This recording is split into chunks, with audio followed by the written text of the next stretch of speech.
Hi ಎಲ್ರಿಗೂ ನಮಸ್ಕಾರ. ಎಲ್ಲರೂ ಹೇಗಿದ್ದೀರಾ? ಎಲ್ಲರೂ ಚೆನ್ನಾಗಿದ್ದೀರಾ ಅಂತ ಅಂದ್ಕೊಂಡಿದ್ದೀನಿ. ನಾನು ಕೂಡ ಚೆನ್ನಾಗಿದ್ದೀನಿ. ತುಂಬ ತಿಂಗಳುಗಳ ನಂತರ ನಾನು ವ್ಲಾಗ್ ಅಪ್ಲೋಡ್ ಮಾಡ್ತಿರೋದು. ಇದು ವರಮಹಾಲಕ್ಷ್ಮಿ ನೆಕ್ಸ್ಟ್ ಡೇ ವ್ಲಾಗು, ಅಂದರೆ ಶ್ರಾವಣ ಶನಿವಾರ ದಿನ.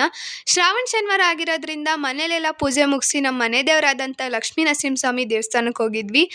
ಅಲ್ಲೂ ಕೂಡ ದೇವ್ರ ದರ್ಶನ ಮಾಡಿಕೊಂಡು ಅಲ್ಲೇ ಹತ್ರದಲ್ಲೇ ನಮ್ಮ ಮನೆ ಹೆಣ್ಣು ದೇವರಿದೆ, ಅದು ಮಣ್ಣಮ್ಮ ಮಾದಾಪುರಮ್ಮ. ಅಲ್ಲೂ ಕೂಡ ಹೋಗಿ ಪೂಜೆ ಮಾಡಿಸಿ ನೆಕ್ಸ್ಟ್ ಹೋಗಿದ್ದೆ ನಾವು ಗುಬ್ಬಿ ದೇವಸ್ಥಾನಕ್ಕೆ. ಗುಬ್ಬಿಲಿರ್ತಕ್ಕಂಥ ಶನ್ಮಾತ್ಮನ ದೇವಸ್ಥಾನಕ್ಕೆ ಹೋಗಿದ್ವಿ.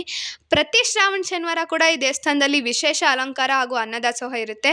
ಕೊನೆ ಶ್ರಾವಣ ಶನಿವಾರ ಅಂತೂ ತುಂಬ ಜೋರಾಗಿ ಆಚರಣೆ ಮಾಡ್ತಾರೆ. ಇಲ್ಲೂ ಕೂಡ ದೇವರಿಗೆ ನಮಸ್ಕಾರ ಮಾಡಿಬಿಟ್ಟು ಪೂಜೆ ಮಾಡಿಕೊಂಡು ನೆಕ್ಸ್ಟ್ ಹೋಗಿದ್ದೆ ನಾವು ರಾಯರ ಮಠಕ್ಕೆ. ರಾಯರ ಮಠ ಒಂಥರ ಅನ್ಎಕ್ಸ್ಪೆಕ್ಟೆಡ್ಡು ನನಗೆ. ನಾನು ಅಂದ್ಕೊಂಡಿರಲಿಲ್ಲ ಹೋಗ್ತೀವಿ ಅಂತ. ಅಲ್ಲೋಗಿ ದೇವ್ರಿಗೆ ನಮಸ್ಕಾರ ಮಾಡಿ ಅದಾದಮೇಲೆ ನಾವು ಅಲ್ಲೇ ಊಟ ಮಾಡಿಕೊಂಡು ಮನೆಗೆ ರಿಟರ್ನ್ ಆದ್ವಿ. ಇದು ನಮ್ಮ ಮನೆಯ ವರಮಹಾಲಕ್ಷ್ಮಿ ಹಬ್ಬದ ಫೋಟೋಸ್. ಸೊ ಎಲ್ಲರಿಗೂ ಈ ವಿಡಿಯೋ ಇಷ್ಟ ಆಗಿರುತ್ತೆ ಅಂದ್ಕೊಂಡಿದ್ದೀನಿ.